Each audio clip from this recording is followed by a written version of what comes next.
everybody. This is my my first installation of living in an Earthship in Taos, New Mexico. This is my second take. I actually didn't put the video on, so we're starting over again. Thought I'd do the first one on the solar energy and the photovoltaic system because I have to service the batteries today. We have a vintage 1994-ish Earthship. Was built here in the greater world Earthship community, which you can see right here. There's about between 80 and 90 Earthships here in this community. It's the largest off-grid community in the world, according to most sources. You know, this style of off-grid anyway, with electricity. So we have a system here with two solar arrays. The pole-mounted one has 8 panels, and I don't have the output stats on that right at the tip of my brain, but I can get those later. We also have a 6-panel array down on the shop roof, so quite a bit of power. We haven't run out of energy once in a 2-year period. It's pretty fantastic because we're completely off-grid, no connections to the grid at all. But it does require a little bit of maintenance and periodic refilling of the lead-acid batteries, which are conveniently up here on the roof in a vented box. Reason for that is lead-acid batteries, their chemical reaction produces hydrogen, and you don't want that floating around inside the house. Many of these houses do have lithium batteries, which don't need to be up, or they don't need to be outside the living space, which would be great, but then that wouldn't allow me to make this video. So I'm gonna top up the batteries with some distilled water. It needs to be absolutely pure water, so we're gonna do that. And we do have a nice array of 12 2-volt batteries. This is a 24-volt system, and I don't know if it's audible, but they're all kind of cooking here in the sun. We have a nice, beautiful, blue, sunny day, and they're all absorbing all that nice energy from the sun, so they sound a bit like kind of like a boiling pot of rice or something. So we're gonna fill up the filler bottle, and then I'll get started on that process. Just a moment. All right. So here we are in the battery compartment. These are, as I said, they're 12 2-volt batteries. These are recycled forklift batteries, which are a very good value, and they have lasted so far, I think, 3 years. If you take care of them, they have about a 10-year life. And what I'm doing is just topping up each battery.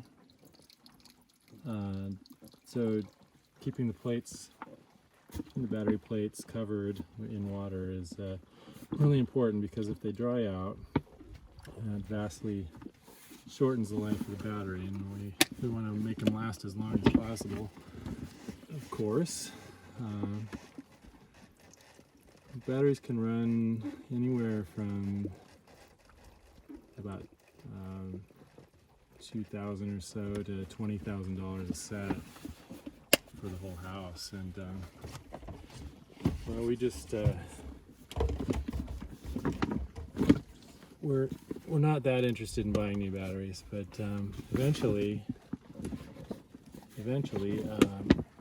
we will want to probably migrate the system to lithium batteries, because then I won't have to get up here on the roof in the heat or the cold and refill them.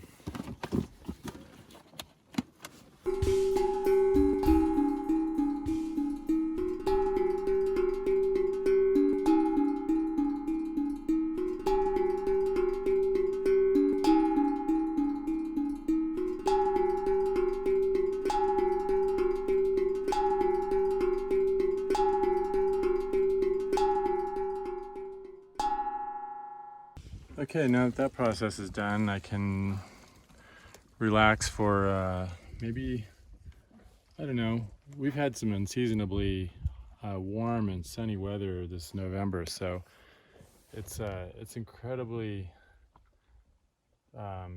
surprising that it's been so nice. About this time last year we had a foot of snow on the roof, so you know, if it keeps up like that, I might be up here in 3 weeks, a month maybe. So it's not an incredibly I don't know, it's not off-putting to have to deal with this, but definitely would rather enjoy I don't know, taking a walk or something than being up here.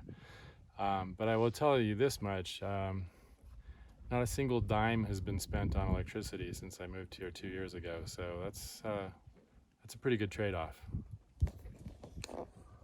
Other features of the roof while I'm up here, which we'll cover in another video sometime soon, is we've got quite a bit of autumn leaves in the scupper for the water system, but that's where all of the water for the building comes into the cisterns, of which we have 3. Quite a bit of autumn leaves from the tree over there, so I gotta clean that out. And then do have a nice internet dish up here, and that's pretty much the lifeline. That's where this video will be going out to the rest of the world soon. We have really great fast internet out here, so that's a bonus. We also have a I don't know if you can see, we do have a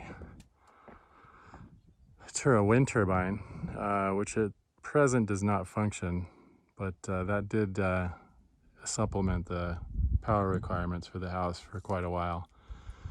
Not sure if I'm going to replace that, but it may just turn into a flagpole, or at the very least a lightning rod. Okay, so back on the inside of the building, we have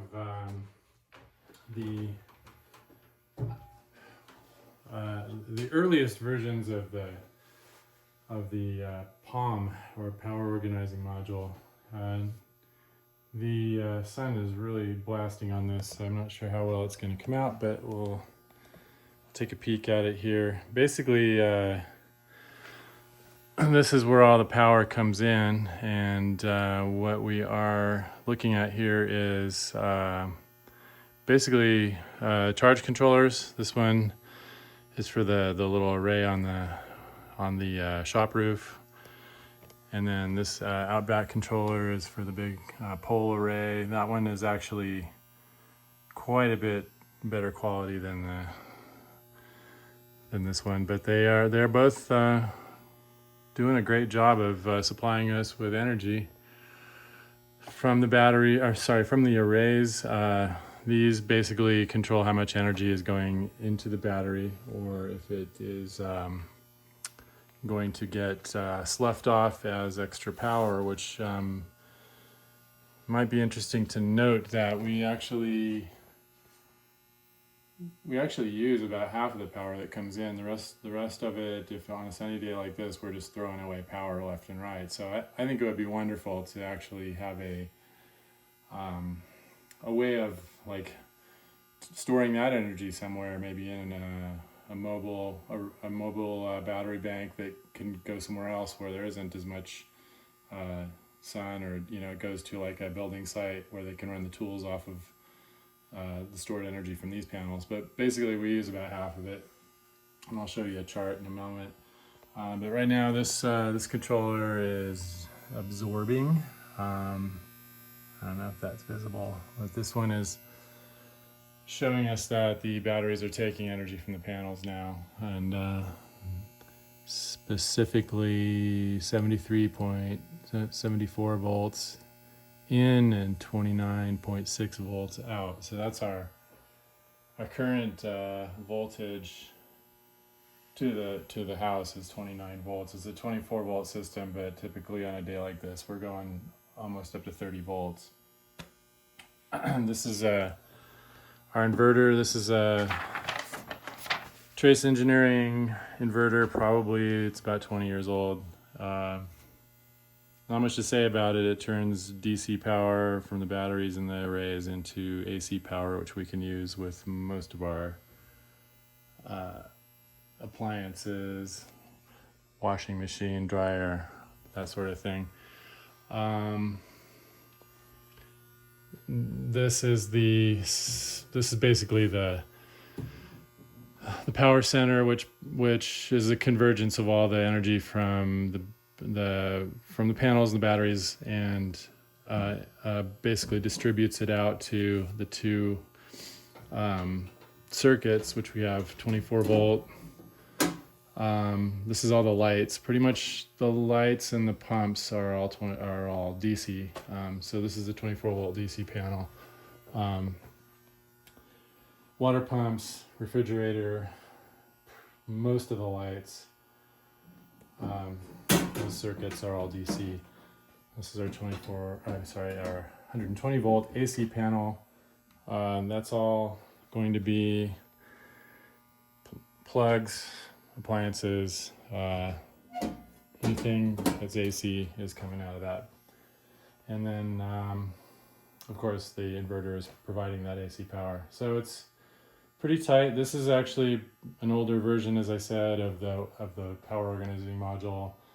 These days, everything's more compact, more integral, and also runs on Wi-Fi, and you can check all the stats with your phone. We don't have that system, but we do have something similar, which we're building, and I'll show you that in a moment. Hey there, so here I am in my office.